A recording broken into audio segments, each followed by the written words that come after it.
Welcome to Defence Connect's The Progress Report, the show spotlighting the women shaping Australia's defence and national security.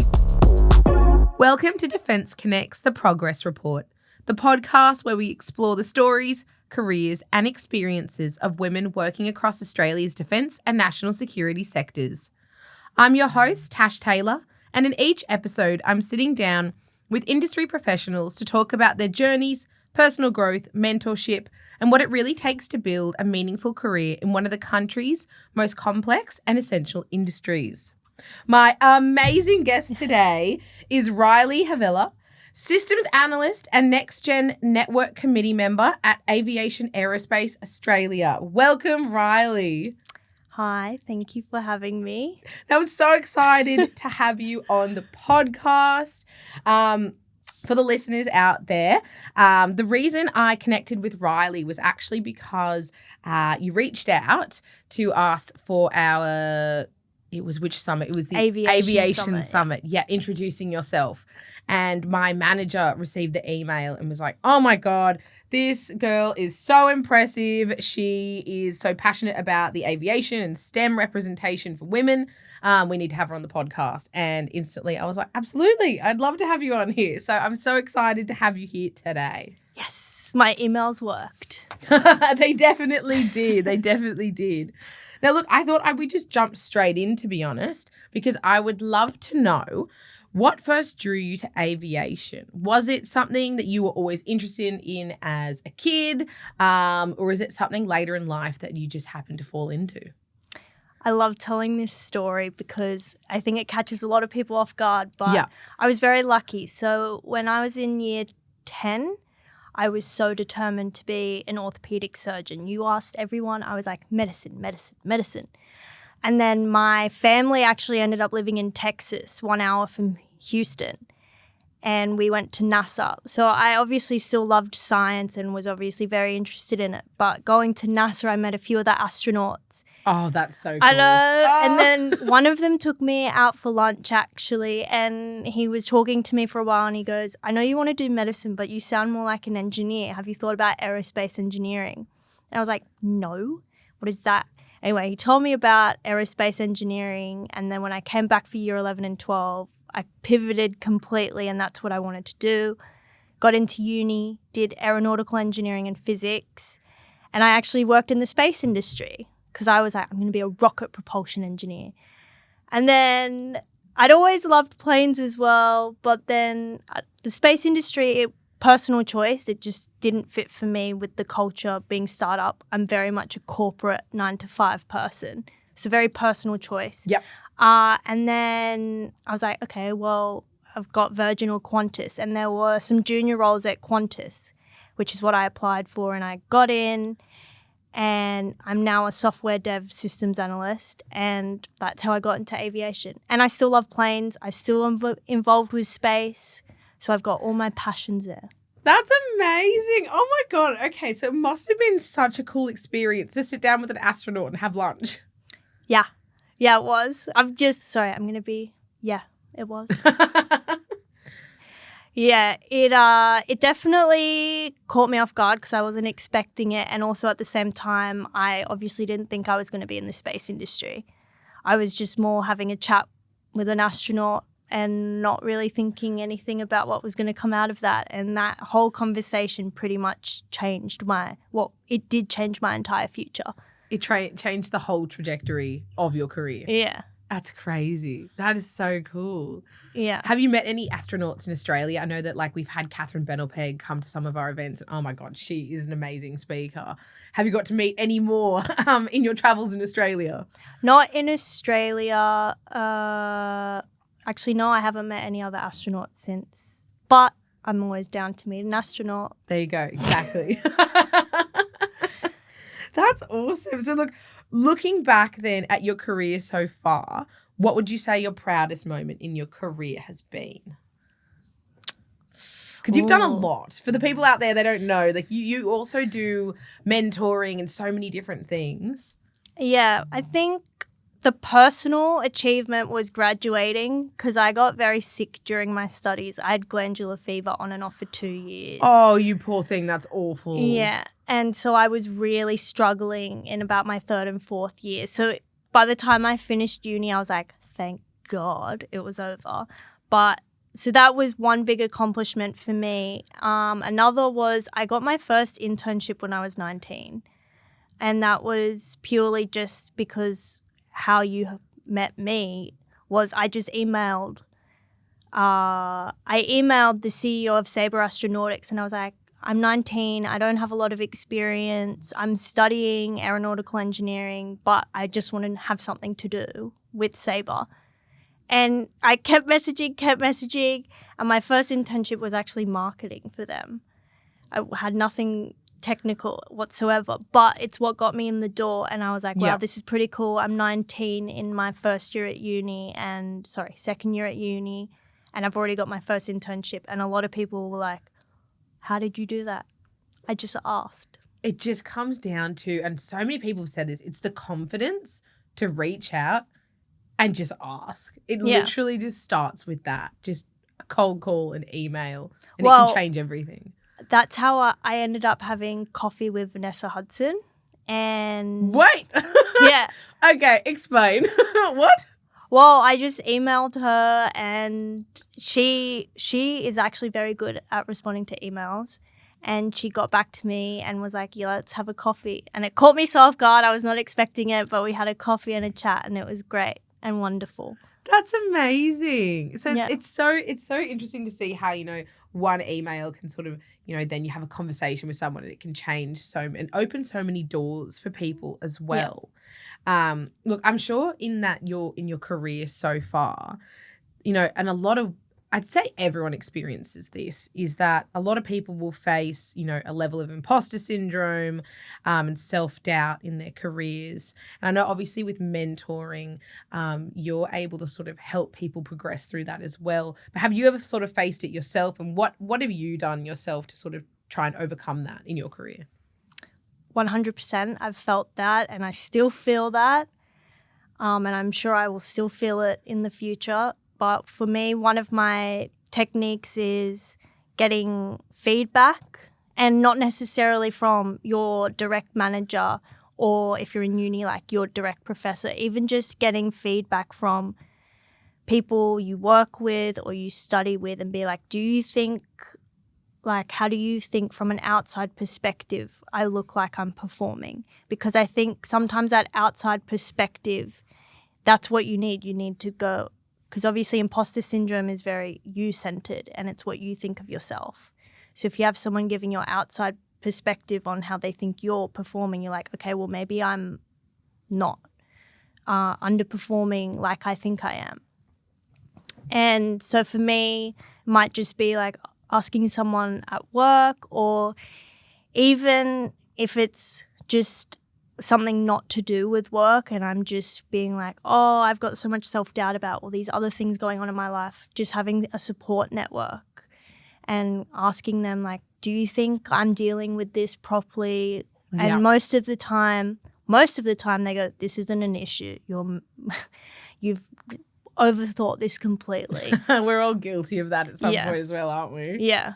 I think it's very normal, but it's just having that support network and knowing that you don't actually need to go to your direct manager or direct professor to get an answer on if you're being an imposter. Yeah. You just need someone to just ground you. No, I completely agree with what you're saying. And in terms of having that community as well and those people, I guess, to sort of help be a sounding board, I suppose, and mentors as well. Have you had like particularly, mentors that have helped guide you through your career? Yes. My first mentor I had when I was 16 in year 10 when I wanted to do medicine, and he was a good mentor to me. I still can keep in contact with him. I just haven't. That's on me. But I had Dr. Karl Krasnolnitsky as my first mentor from ABC and Triple J. And, oh, wow. Yeah. And he did a lot of work with me about confidence and communicating and speaking and a lot of the media part of what I like to do, which is how I like to build a community for aviation. So he did a lot for that. But at the time when we first started, it was obviously more focused on my own personal branding. Yeah. Which I think is something that's really important, and I like to work with my mentees with personal branding because I find that a lot of the younger generation, they don't understand the importance of marketing for yourself. It's not something taught either. Like it's not at uni, and there's no classes on it. Yeah, I completely agree. And I'm assuming then obviously getting that foot in the door, even though you weren't planning on doing marketing, being able to do the internship in the marketing sort of area probably helped you frame that really well in your mind about having your own personal brand and things like that. Yeah.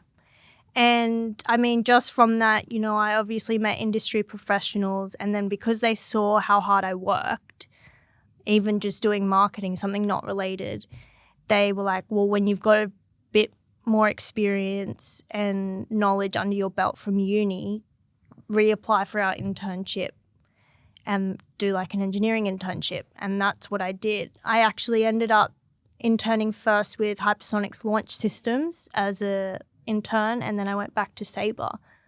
And that was just because my first internship opened my network, which is what gave me the role. Aside from my technical knowledge, I still had to have that, but I got to know people as well. Yeah. No, that makes total sense to me. And what I'd be really interested to sort of unpack with you is obviously, so you're a woman who's in the aviation space, and I think it's safe to say that we are more so the minority than the majority. Yeah. And it was something we were talking about before jumping on the podcast. So look, in your view, how are women shaping the future of aviation and I guess the defense sector as well, and what impact are they having across the sector? I think one really important thing is we have a lot of different perspectives because of our values. Women tend to have a lot more family-orientated values, which is great because it brings into the sector more a wellness and work-life balance that I think, especially in our really tech-forward industries, isn't something that's has been prioritized in the past. Yeah. There's definitely, and especially in startup culture, the 24/7 grind, which just is not sustainable in general at all. But I think women being a key part of that is we not only bring our balance of, well, we still need to have a personal life, and we can still be really smart, we can still progress tech, we can still innovate in the industry, but we don't need to be working so hard. Yeah. Which for me is really important because I don't want to be in an industry where I'm burnt out. That's why I left the space industry. I just got so burnt out and I felt like I wasn't keeping up because I wasn't constantly working, because there's a lot of people in that industry. They're very, very passionate and all they do is they just work or they're researching something, and that's great, but that's not for me. And I did not like how I was coming into work and I was feeling just overwhelmed that I was falling behind because I hadn't read like 4 papers the night before because I decided I wanted to go and socialize with my friends, which is something totally normal. So I think and it's not even women, just having other minorities grow in the industry as well. It brings more values and more perspectives so that when you do provide solutions and innovation, they're value-based in a lot of different ways. You've got inputs from all your different minorities, and it makes it a more, I would say, holistic product that's considered a lot of things. Like think about sustainability. Yeah. A lot more of our tech is sustainable now because the values in our generation, especially the younger generations, is they want to be contributing positively to the environment. So there's a lot of push for sustainability. And I think the same goes for women. Like our values for having work-life balance, etc., is pushing the industry towards positive change in that regard as well. I completely agree with you, because work-life balance at the end of the day is just such a necessity. You can love your work, but you can also have a social life and you can have a family. I just think, and also for mental health as well, I think it's just such an important factor. Yeah. So it is interesting to hear that obviously for you, you found that sort of switching from the space industry more to the aviation side of things, working that sort of 9 to 5, being a corporate girly, definitely aligned better for you. And there are obviously organizations out there as well that are, you know, working with a lot of different minorities within the sort of sector. Obviously, there's the Australian Space Diversity Alliance, who I've had come on to the show, and they've been amazing talking about how they're sort of helping, you know, it's not only just for women within the industry, but, you know, neurodivergent and everyone to sort of try and shape the community, I suppose. Yeah, for sure. And like I said, it just brings different values to the products you're delivering, which makes it more appealing to your customers as well. So I know something that you were interested in sort of touching on was, and I would love to know, is how are the advancements in innovation and technology transforming aviation and defence? And I guess along the lines of that as well is, where do you see the biggest opportunities ahead in the space? I guess the thing that screams the most is AI, because it's become such a huge thing. In everyone's lives, even in everyday things. Like you see on Instagram, people be like, oh, I asked, ChatGPT something random, like, should I have black coffee or milk in my coffee? And you're like, oh my God, wow. But silliness aside, I actually think it's a very interesting time, because it depends on how you use it as to what it's going to do to the industry. So at the Aviation Summit, they spoke a lot about resilience. And that's very interesting, because I think we could use AI to help make the aviation industry more resilient. And by that, I mean you use it to assist people be more efficient, find solutions to problems faster, and empower people in their roles. But you don't want to use it to take over people's roles. You want them to be empowered by it. And I think that there's going to be a fine line that is going to be hard to navigate with that. How to mitigate that, I don't know. Yeah. That's just going to have to come with time. But also I think it's important as well with empowering people in their roles with using AI, because it also builds trust in your consumer, that you still have someone, you're still having a person work on the product. 100%. I completely agree with that. I think that you need that personal element for people to also be confident in what the product is. Yeah. Are you guys specifically using AI in your personal roles? Have you found that it's sort of helped your workload and shaping what you're achieving?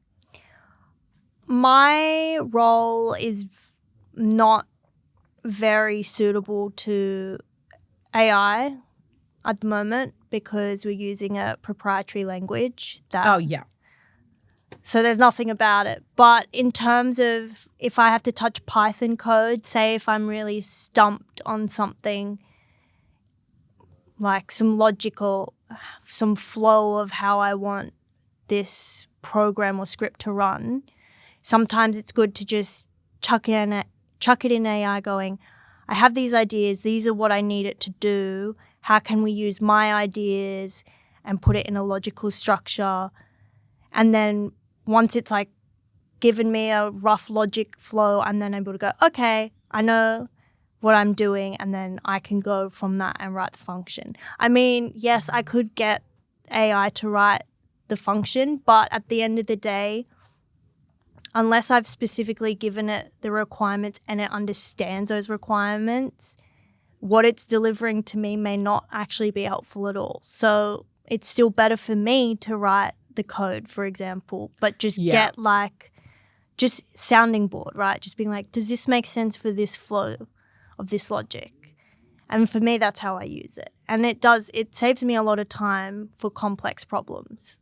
Yeah, and that makes complete sense to me. And honestly, I feel like these days, anytime anyone talks about innovation, AI is the next thing that's said, isn't it? I know it helps me day to day with my work very much so. And it's just even from simple little things, or even I'm a scatterbrained kind of person. So even just organizing my day, sometimes I can put in what I need to do. That's actually helpful though, because I have ADHD and I find I'm like, I have 50 things I need to do today and I just can't figure out what I need to do first. That's the thing for me as well. I love to make a list. But I'm like, but what is the most important thing? So just simple things like that. It's a little hack to help you organize it, isn't it? Yeah, it's great. Well, there you go. There's a process. It helps with my work time management. Exactly. And that's something I think a lot of us need some help with. I suppose that other than AI, what other, do you know of any other sort of advancements or innovation within technology transforming the sort of aviation space that we should keep an eye out for? Well, my second love, which is propulsion systems, we're always advancing those. I mean, Hypersonics launch systems, for example, is obviously trying to improve Australia's hydrogen infrastructure so that we can do hydrogen propulsion. How that translates to the aviation industry specifically, I don't know yet. For me, that's very interesting, and that comes from the whole push to being more sustainable. So we've got the Sustainable Aviation Fuel piece, or SAF, which is very big at Qantas and very big in aviation just in general as a main way of being more sustainable. But my passion project is looking at what other propulsions or engines we could use and what fuels we could use that are sustainable but can still deliver the same result, if not better, in terms of think about your range when you're flying. Like, not all aircraft can go from Sydney to London, for example. So we need to find something that's still efficient and we can still use and doesn't really impact on performance but is more sustainable. You just have such a cool career, I must say. Like, my day-to-day is very different. I think it's great because obviously you guys are trying to find, more, I guess, safer, for the environment, I suppose, as well. But just to think that you're, trying to work out different types of engines and propulsion systems, for planes and taking people across the world. It's just, I can imagine there's a lot of math that goes into that as well. So and much. a lot of science. The sad part is the other day I was moving around my bookshelf and there was a book from my second year of physics. And I did 4 years of physics. And it was just second year and I was looking at all the math and I was like, I don't remember or know how to do any of this anymore. See, this is so impressive to me because I was very much the English and that those sort of topics were what I was good at, and when it came to math and science, oh god, terrible. No, English for me, I was like, I don't know why the curtains are red. Aren't they just red? What is the symbolism? Oh, that's so funny. No, I completely agree with you though. And I think it's I think it's so cool to see so many people's, career journeys doing this podcast show and hearing about your day to day, because it is just every person, it's just so different. And you have such an exciting career. Look, I'd love to know, though, what do you see as the biggest challenges around workforce resilience and talent shortages? Because obviously right now, especially around the defence industry, we keep talking about how we have all these jobs and we don't have enough people to fill them. It's workforce is such a big issue right now. I'd love to get your take on that. I think there's many different conflicting factors, but one that screams out for me, which is what I work with in my own mentoring community, is just the fact that we have a community that's not strictly professional in terms of Like, you can just ask random silly questions and you don't feel like by you asking a silly question to another professional that could impact you getting a role, for example. Because one thing I've found with working with really young professionals is they aren't confident in themselves because they know that they're going into a really technical field, and they feel like if they don't know everything, or if they show that they don't know everything, that that's going to stop them from getting a role. So I would say one thing is having communities where you are interacting with professionals, but it's more of a casual environment where it's purely just growing. There isn't the expectation that you need to perform or you need to be speaking to these professionals in a strictly professional way, because another thing too is relationships. Like, we were talking before this podcast and we were just talking about random things, and that was us connecting, right? Yeah. I feel like a lot of the time I've experienced a lot of young professionals, they go and they talk to these people in industry and they're very much just, how can I apply for a job? Do you have jobs? Can I put my name down for a job? Can I email you for a job? And as you know, I'm all about shooting your shot, but that is not the right way to go about it.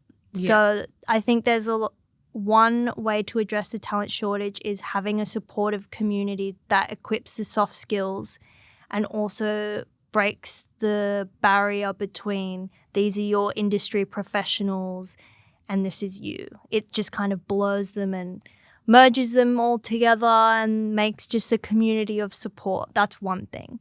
Another thing I would say is we need more school outreach. I know Aviation Aerospace Australia, especially the Next Gen Network Committee, which I'm on, we are trying to get more involved with schools, even just primary schools, and do things like paper plane competitions and stuff like that, because it's just being like, you can work in aviation. And like when you go to trade shows, there's not really aviation represented, I've found. Or especially for my perspective of being a woman, when I tell people that I work in aviation, they assume I'm a flight attendant. And Really? yeah. That's something I never thought of. I mean, Yeah. Is that the initial? Yeah. Right. And obviously flight attendants are such a crucial part to the industry and they do an incredible and amazing job. But it's the assumption that, oh, I'm a woman and I work in aviation, Therefore, you can only be a flight attendant. Yeah. So I definitely think it's an awareness piece, I think, is the biggest thing I see as helping with the talent shortage. And then the second part of your talent shortage is retaining. So once you get these professionals, how are you going to make them feel supported to stay in the industry? I mean, look at me. I switched out of the space industry because I was like, no, this isn't for me. So I'm sure people have the same experiences in the aviation industry, and it's understanding like what is going to make them want to leave and how do we make sure that they stay. That I don't know. I haven't really worked or had much experience with that. But just as a young professional and working with my mentees, I know what they want. So that piece about getting young professionals into the industry, I know a bit more about. Yeah, I think that's fantastic insight there, because I completely agree with you in that. And this is I feel like a key theme the last few podcasts I've had are people talking about education. It starts with education for kids. Like you said, paper plane competitions. As a kid, who wouldn't want to do that? That's awesome. But that's a small introduction to going, there are these awesome job opportunities one day. And for you, like you said, when you were in Texas and then you got to go to NASA, and that just changed the full trajectory of your life. So having those small, interactions to actually open your eyes to these possibilities. And at our Australian Space Summit we were so lucky to have a few astronauts like Catherine Bendelpeg come in, and we had a school there, and the kids all got to sit down and ask astronauts questions, and it was the funniest thing. I loved it. They were just gorgeous. Some of the questions, were very funny. Kids have a great sense of humor about things as well. I think there was one little girl that asked, she said something like, how do you know that you're going to come back and not die? And I was like, oh my God. It's a valid question. How do you know you're not going to die if you come back from Yeah, space? I was like, that is a question I want to know. But I'm not going to ask that. Exactly. But yeah, a few people have said it does start with the kids at the end of the day, and especially not just for little girls, but it is great to see, because I feel like as a kid, you're told, oh, there's so many amazing professions out there, and little girls go, I want to be a princess, I want to be a dancer, I want to be this, I want to be that. But actually being able to go, oh, what's really cool? Being an aerospace engineer. And this is the amazing things. Look at these awesome planes that we work on, and look at these cool, whether it's like we were talking about before, you love the F1. Yeah. And when it comes to like cars and engines, things like that, little boys, little girls, you show them things like that, they're going to be like, oh my God, that's awesome. I mean, I'm also very lucky. My brother, he's very young. He's in year 6. And he's in the extension math program because, like me, he's very smart. And the other day he got asked a math question which no one knew how to do, and it was for homework. And he asked me how do I do it. So I talked him through all the steps, and I made sure he understood it. And then he went to school, and he was the only kid who had done it. And then the teacher was asked, oh, how come you know how to solve that? I wasn't expecting anyone to know how to solve it. He goes, my sister's an aerospace engineer, and I asked her to teach me how to do it. That's great. And I was like, oh, God. See, for me, I was like, oh, that's a bit cringe. But I guess it goes to show, he was there going, super proud that he's got an aerospace engineer sister. And then people are like, oh my God, how do you become an aerospace engineer? And then other kids, he was telling kids at school, oh, she works on rockets and planes. I don't work on rockets or planes directly, but it's so cute that he's like, yeah, she can work on rockets and planes if she wants. And then, other kids are like, oh, well, I want to do that. Exactly. And literally it starts from exactly one small thing like that. Or even giving people like yourself the opportunity, just to go chat to a class of kids and talk about these opportunities, or even high schoolers as well, because, God, you're in high school. I swear you get to year 10, and you're like, oh, my God, year 12 is looming, and I have no idea what I want to do with my life, because what person at 16 knows what career they want to do with their life? Yeah. I used to go into my old high school every year, and I'd teach one class on space dynamics. That is great. So it was an all-girls school, and I found it really rewarding. Plus, I would also get feedback saying, we had girls that didn't even really like physics, and then you've come in and shown them that they can have a career, not necessarily in physics, but a really, technical career. And now they're interested, and, the motivation in that class, he said, was going right back up. They were so interested to learn just from me coming in one time. That's fantastic. And honestly, it's just so rewarding as well, I feel like, to be able to give back and share that knowledge and know it's making an impact. Yeah, it was nice. But, at the same time, I was like, more people should be doing this. I was only doing it because it was my school. And I know the Next Gen Network, we're definitely trying to get more involved with schools, but there's barriers with that as well. But, we're trying, and I think it's a great program. And I'm excited to go even to primary schools and talk about aviation or space. So I'm excited to do it. Very cool. No, I agree. I think it all comes down to, trying to educate people as much as possible, and then hopefully that'll circle back in the next 20 years to hopefully us not having such a big workforce shortage in Australia. Yeah. I would love to know, because you do mentor people. Actually, first of all, how many people do you mentor? What does that look like for you? How long have you been doing it for? I've been mentoring on and off since even my last year of uni, just because of people wanting to know, how do I write a resume? How do I get my first internship? And this all started because I started Riley the Aero Girl on Instagram, and I was posting like my own journey.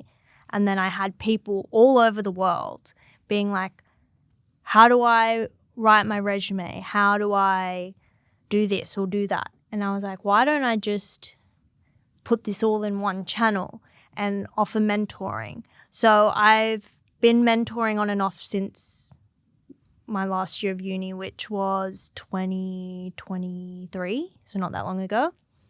And basically I help them with anything that they want help with, soft skills wise, because for me that's important, and I don't think we have enough people teaching the soft skills component to these roles. Yeah. So it'll be like doing your LinkedIn profile, or connecting with people on LinkedIn, or communicating, or resume guidance, or just even like, I want to get an internship at this company. What can I do? What are my first steps? And my first steps are always like, well, find someone you can connect with and talk to, even if it's just shooting them a message on LinkedIn or going to a networking event. So we work on those skills, and basically I'm just trying to help them grow their network so that they can go off and they can flourish on their own.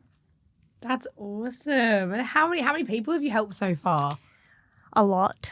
That's great. I say a lot because I have official mentees, but then there's always people that you're not officially mentoring, but you still give them advice and help them where you can.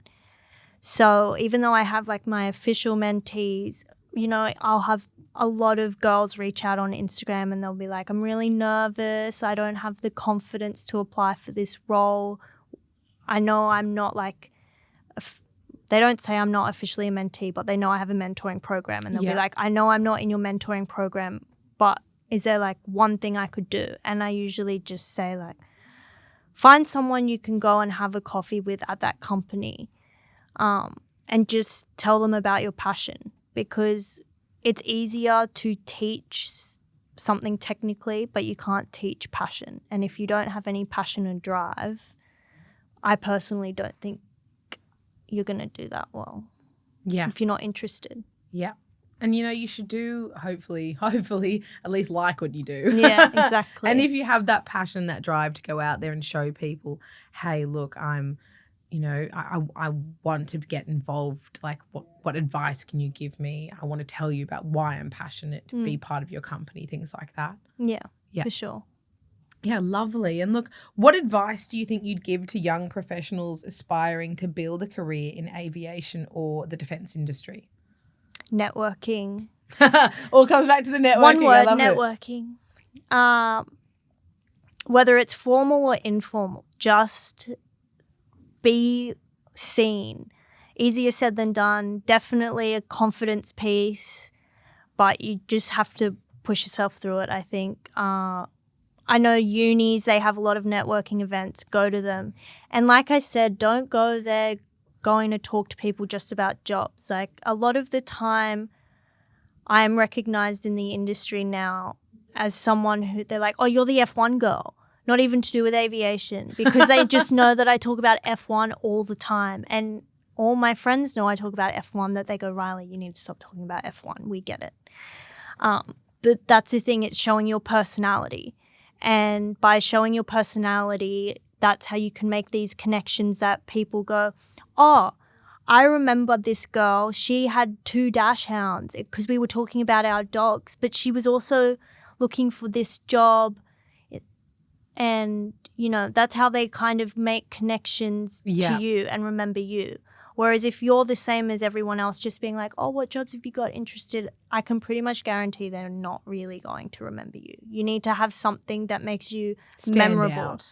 Yeah. And it can, like I said, be totally unrelated. Like, for me, And I'm using me because I laugh about my examples all the time.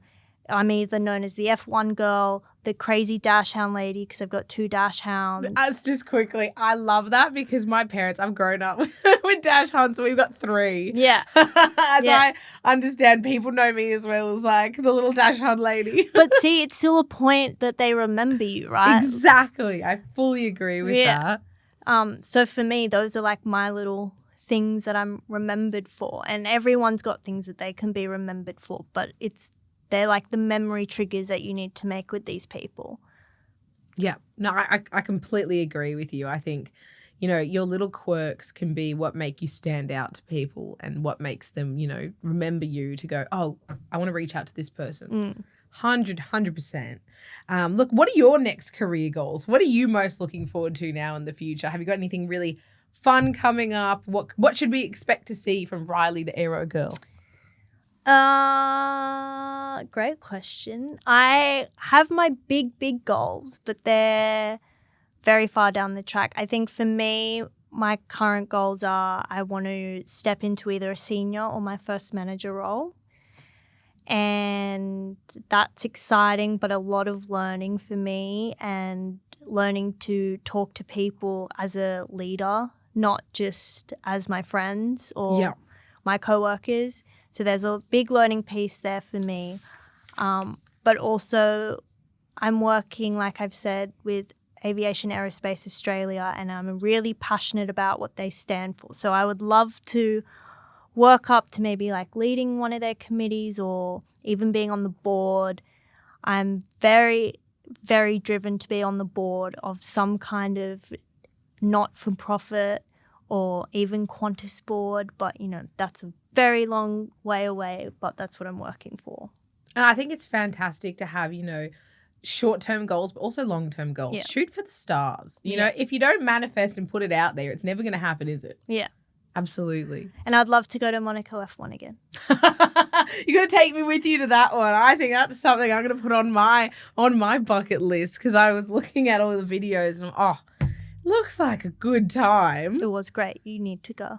It looks awesome. Look, unfortunately, we're almost out of time, but at the end of every episode, we do a little section here called Words on the Board. So I would love if you could give me a short insight or a little piece of advice that you would like to leave with our listeners. I have a feeling I know it's going to be around. I feel like you do too. I do. But give us a short little insight because this is something that we're going to leave with our listeners before we wrap it all up. Just shoot your shot.